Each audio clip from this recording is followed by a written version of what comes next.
guerrerosesme.blogspot.mx en noticias del SME en frecuencia laboral 2 de marzo del 2013. Amigos del auditorio, muy buenos días. Envío un saludo a toda la clase trabajadora de este país, en especial a nuestros compañeros en resistencia, activos y jubilados del Sindicato Mexicano de Electricistas. Ya nos entregaron, por ejemplo, esta semana el engrose de la sentencia de la Suprema Corte de Justicia de la Nación, que son una vergüenza para el país y no resuelven el problema, porque dice, bueno, pues la Junta Federal sentenció al SAE a pagar las indemnizaciones de los trabajadores, y los trabajadores, pues hoy nos presenta la Junta Federal un documento de renuncia voluntaria al derecho al trabajo, que lo hemos analizado este convenio aquí, y entonces no resuelven y hay una serie de contradicciones, porque para que un trabajador se pueda liquidar, pues tiene que haber la rescisión de contrato, y esto debe ser por escrito.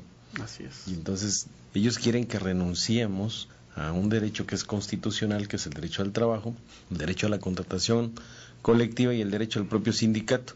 Y ayer encontrábamos en el análisis con los abogados los últimos estados financieros, por ejemplo, el uso y fuerza del centro, y establece las obligaciones laborales de estudios actuariales sobre los fondos de previsión social, que en el cierre del 2008 contable ascendían a 132 mil millones de pesos. Entonces cada trabajador, si va y firma, pues renuncia.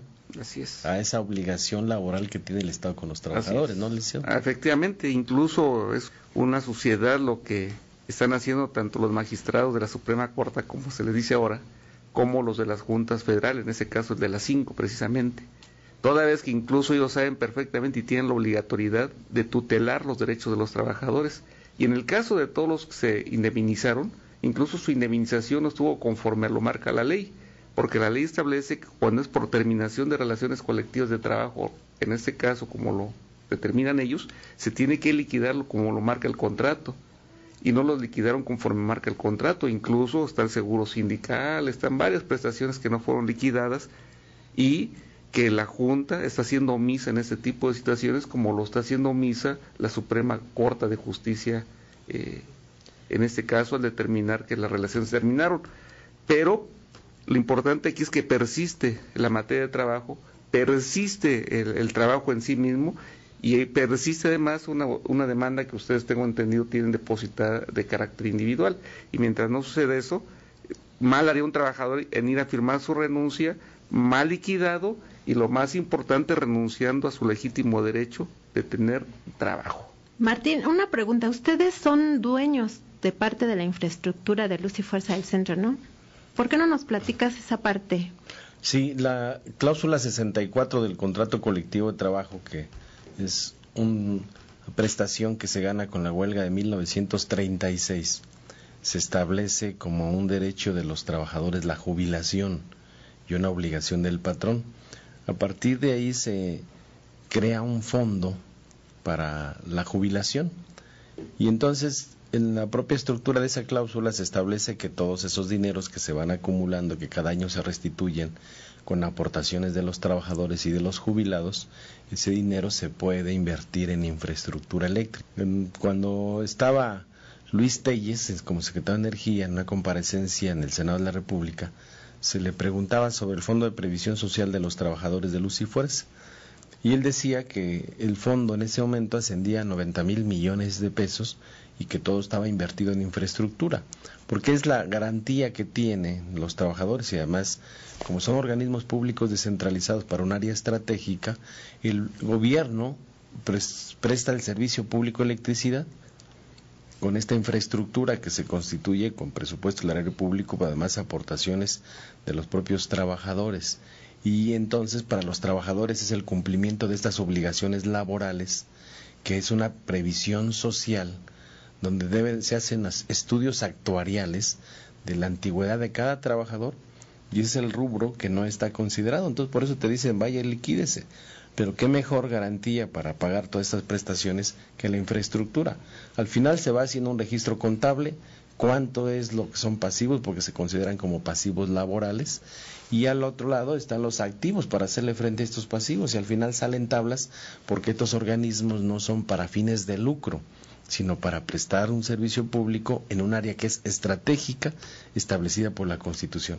Y entonces todos esos recursos son del sindicato, por eso esa infraestructura es la garantía para que se puedan pagar tanto todas las prestaciones del contrato colectivo como a nuestros propios jubilados. Por eso la insistencia del sindicato, que de una vez se debe definir por el Congreso de la Unión qué va a pasar con esa infraestructura. ¿Se le van a entregar de manera definitiva a la Comisión Federal de Electricidad o van a continuar en esa laguna jurídica de que la prestaron en comodato únicamente por 3 años o se puede prorrogar otros 3 años? Y eso es una simulación de derecho privado cuando el sector eléctrico fue constituido a través del derecho público en este país. Sí, bueno, y entonces pues tendrían que dar cuenta, según la Auditoría Superior de la Federación, son más de 500 inmuebles los que tienen en infraestructura, además de todas las instalaciones eléctricas. Sí, son más de 200 subestaciones eléctricas, son todas las plantas de generación, son las líneas de transmisión, son las redes de mediana, baja tensión, toda la infraestructura con los usuarios y lo que se aporta a partir del pago de los usuarios es toda esa infraestructura, los derechos de vía. Nosotros tenemos inventarios de Luz y Fuerza porque formábamos parte de la Junta de Gobierno. Y es lo que no tienen ellos, nunca hicieron inventarios, llegaron a robar, pero a diestra y siniestra. Plan Nacional de Energía 2013-2027 de Enrique Peña Nieto tiene como eje rector la inversión privada en el sector energético y principalmente en petróleos mexicanos. Este Plan Nacional de Energía se presentó el pasado jueves en el Senado de la República, se envió a Comisión de Hacienda y a la Comisión de Energía para que lo analicen, lo discutan y en su caso lo aprueben. Pero no hay nada distinto a lo que planteó e impulsó Felipe Calderón con los contratos incentivados para que la iniciativa privada comenzara pues a explotar propiamente la riqueza nacional, y de hecho la actuación de la iniciativa privada en Pemex es tal que se ha prestado a actos de corrupción coludidos con funcionarios públicos como los que señala la Auditoría Superior de la Federación en la cuenta pública 2011 y que nosotros publicamos en nuestro portal www.frecuencialaboral.com, en donde destaca que empresas privadas denominadas filiales instaladas en otros países operadas por funcionarios medios y superiores, captaron las ganancias de Pemex, pero de hecho no pueden ni fiscalizárseles porque son empresas privadas. Esta situación tiene realmente en crisis a la paraestatal porque le están chupando las ganancias a través de este sistema, pero para profundizar en el tema se encuentra con nosotros en el teléfono el coordinador colegiado del Comité Nacional de Estudios de la Energía, el ingeniero Mario Galicia. Buenos días. Buenos días a todos. Miren, el plantear una estrategia nacional de energía a 15 años debería implicar en un gobierno nacionalista el dar prioridad al bienestar de los mexicanos, lo cual significaría suspender el otorgamiento de contratos en áreas estratégicas a compañías nacionales y transnacionales, como bien lo dice, que no han dejado beneficio a México, y cancelar los existentes. El enunciado como estrategia nacional debería considerar el desarrollo de diferentes sectores de la energía de manera integral, interrelacionando la producción de hidrocarburos con la generación eléctrica, eólica y nuclear. ¿A qué tipo de estrategia se refiere? En que pretende seguir dando a particulares la generación eléctrica, que a la fecha llega a controlar ya más del 50%, violando lo establecido en la Constitución. Es reprobable que se esté concesionando la generación eléctrica en parques eólicos, pisoteando los derechos de las comunidades. El no aplicar una planeación integral considerando los distintos sectores de la energía nos da, por ejemplo, casos como el problema de las refinerías, donde se tiene el exceso de producción de combustóleo que se debería usar para la generación eléctrica, y en cambio, en algunos casos de manera errónea, se está utilizando gas como combustible. Esto se podría utilizar en las petroquímicas y en el campo. ¿A qué le llaman N? Si no paran de exportar petróleo crudo y están dejando que la riqueza que se obtiene de sus refinados quede en manos de países extranjeros con su respectiva creación de empleos. ¿De qué N hablamos mientras se afirma el acuerdo de yacimientos transfronterizos? No requerimos aún estos. Apliquemos los recursos económicos en zonas más seguras y a menor costo. Es por demás que se le llame N reforma energética, modernizadora, etcétera, mientras no se tenga como prioridad el bajar los precios de los combustibles, manteniendo la soberanía de nuestros recursos no renovables. Bien sabemos que no hay justificación para los precios tan altos en gasolina, gas y electricidad. Debería considerarse el desarrollo de tecnología propia, apoyando a instituciones como el Instituto Mexicano de Petróleo, el Politécnico, las universidades y tecnológicas. En conclusión, promueve una amplia participación de la iniciativa privada para este sector. Y también habla de un nuevo tratamiento de subsidios, sobre todo habla de la gasolina. ¿Cuál subsidio? No hay tal. Esto es un comentario muy corto que pudiera ser, licenciada. Muchísimas gracias, ingeniero. Nosotros nos quedamos aquí para hablar un poco más sobre el tema eléctrico, porque también se anuncia más participación de la iniciativa privada en ese sector. Efectivamente. Estamos a sus órdenes. Un saludo a su amable auditorio. Hasta la próxima. Gracias. Martín. Sí, revisando la Estrategia Nacional de Energía 2013-2027 que presentó Pedro Joaquín Caldwell, vienen muchos datos técnicos que yo creo que ni él entiende, y ni Francisco Rojas, que está de director de la CFE. El fondo del tema es que petróleo y electricidad están firmadas dentro del Tratado de Libre Comercio con América del Norte. Y ese Tratado de Libre Comercio con América del Norte, que fue firmada por la gente del dinero de Canadá, Estados Unidos y México, tiene como objetivo principal que todas estas áreas estratégicas o prioritarias o de servicio público o de seguridad social pasen a manos de la iniciativa privada. Y es una receta del Banco Mundial, del Fondo Monetario Internacional, donde prácticamente en manos de funcionarios del gobierno vienen quebrando los organismos públicos descentralizados. Se les hacen una serie de cargas fiscales, reestructuraciones administrativas para contratar a miles de empleados de confianza, que sale carísimo, tiene un objetivo, y el objetivo es ir descapitalizando de manera permanente hasta conseguir su quiebra técnica, endeudarlas, fomentarles la corrupción y al final ponerte un escenario como el que estoy leyendo en la estrategia de decir, pues es que el país demanda mucha energía y si no lo hacemos no va a haber gasolina, no va a haber electricidad, es un país a oscuras, no va a haber desarrollo. Pero eso es lo mismo que nos vienen diciendo en los últimos 30 años de política económica neoliberal. Es increíble que la empresa más importante generadora de recursos públicos como es Pemex traiga una deuda de más de 750,000 millones de pesos. Y para la iniciativa privada sí es negocio, por eso están como sopilotes.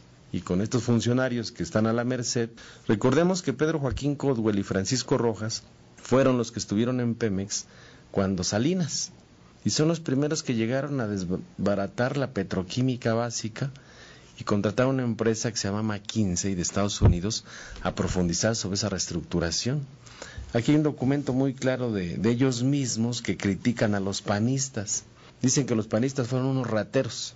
Por ejemplo, aquí dicen, en el proyecto más importante de la presente administración, la del PAN, Chicontepec, se ofrecieron cerca de 500 barriles diarios por pozo y solo se logró extraer 41 barriles por pozo promedio en el 2008.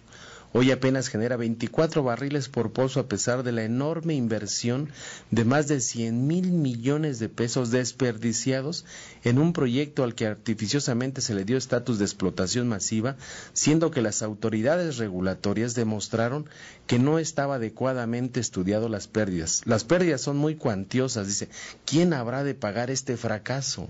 Lo dicen los priistas, y así viene en este documento que lo hicieron los propios priistas para criticar a los panistas. Al final dice que el sector eléctrico se está privatizando, que a más de 3 años de la extinción de Luz y Fuerza del Centro, que ni bajaron las tarifas eléctricas, ni mejoró el suministro de energía eléctrica en la zona central del país, y que los mexicanos estamos pagando 24% más cara las tarifas eléctricas que en propio Estados Unidos, y todavía plantean que van a seguir subiendo los costos de los combustibles y las tarifas eléctricas. O sea, no tienen vergüenza estos, pero hay que alertar a la población porque esta estrategia energética pues va acompañado con la reforma energética, que es la apertura total de Pemex y es la privatización de la industria eléctrica.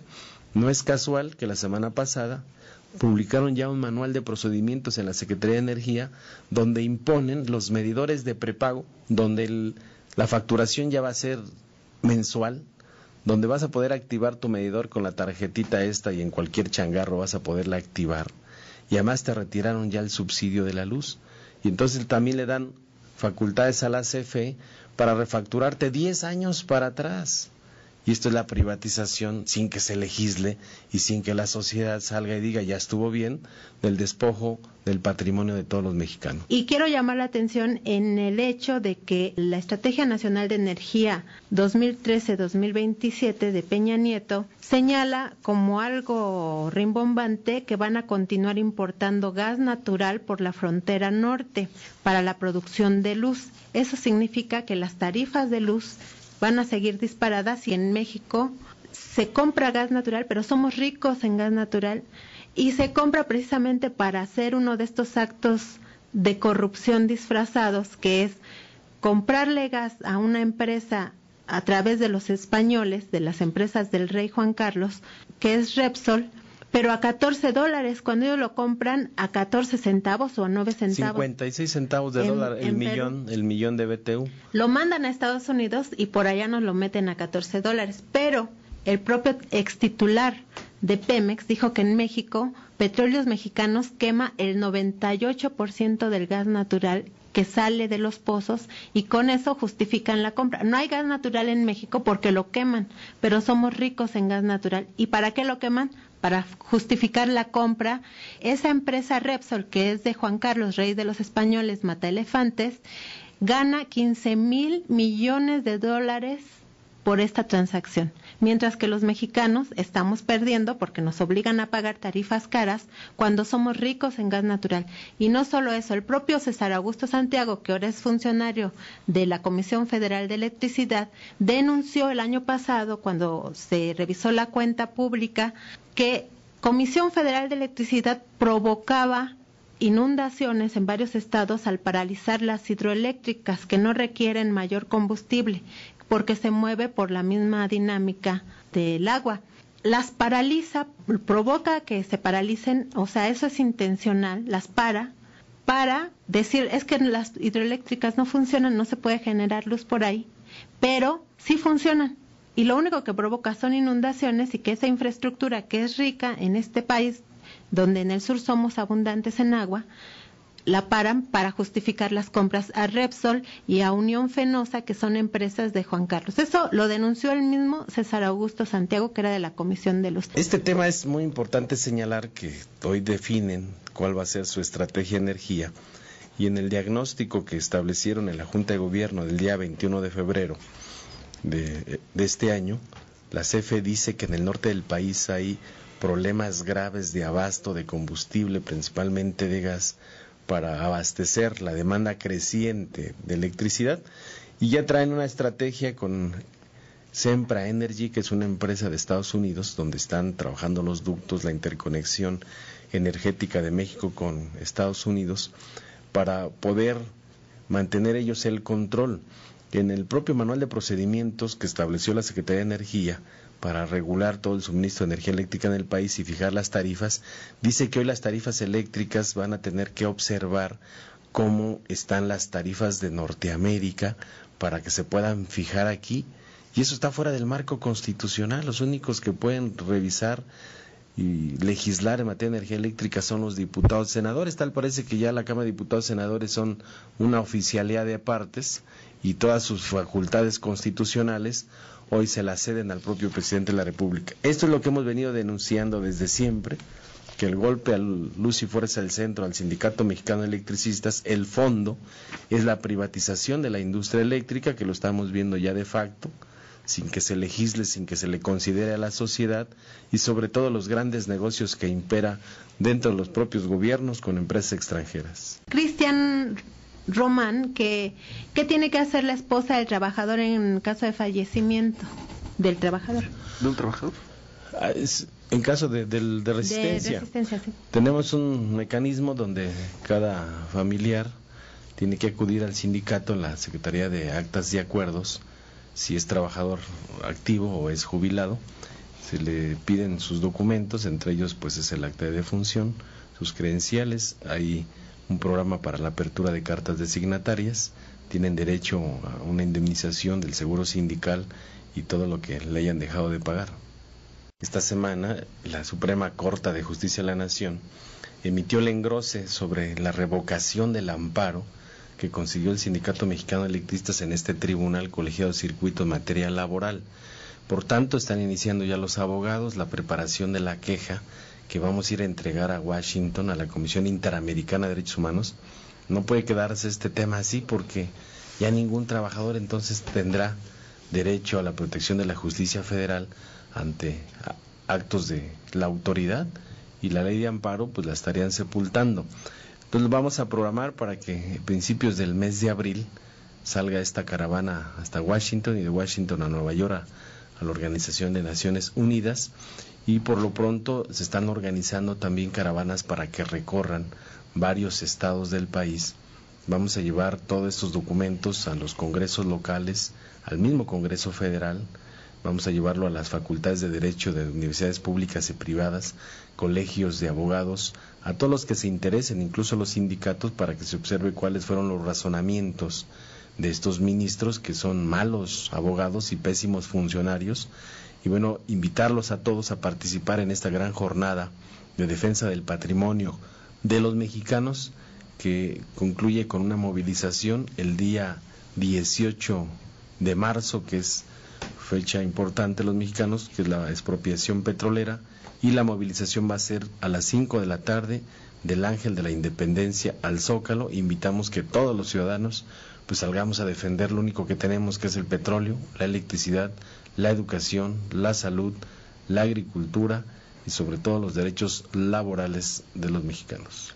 Oye, Martín, otra vez repítenos cuándo y a qué horas. Es el próximo 18 de marzo, es la movilización nacional del Ángel de la Independencia al Zócalo, es por la defensa del patrimonio de todos los mexicanos. Bueno, Silvia Ríos nos preguntaba al principio del programa qué opinas sobre la detención del Bester Gordillo, y que si ella dice que si crees que es un mensaje, cuídate Juan, que te están buscando. ¿Qué opinas? Pues mira, aquí lo que tenemos que señalar es que es una franca violación a la autonomía de los trabajadores del Sindicato Nacional de Trabajadores de la Educación. Todos los trabajadores nos agrupamos, nos afiliamos a un sindicato para la defensa de nuestros propios intereses, y los únicos facultados para decir quién es el dirigente nacional o el comité nacional, pues son los trabajadores. Hoy el gobierno quita una para poner a otro. Entonces hay una violación permanente, sistemática, no nada más ahí. El caso del SMES, claro, también en las elecciones del 2009 nos quisieron imponer a un dirigente desde el propio gobierno, y van a continuar porque van a profundizar con sus reformas estructurales, y entonces toda la gente que se les oponga a sus reformas es el mensaje claro de decir, pues pueden irse a la cárcel, ¿no? Entonces, violando todas las garantías individuales de los mexicanos. No estoy defendiendo a la maestra, simplemente señalar eso, pero por el fondo es la privatización de la educación pública. Salió ya el dirigente Juan Díaz a decir que ellos están ya de acuerdo con la reforma educativa, cuando días antes habían dicho que no, y entonces dice, pero vamos a buscar cómo negociar la permanencia de los puestos. Entonces ese es el mensaje muy claro.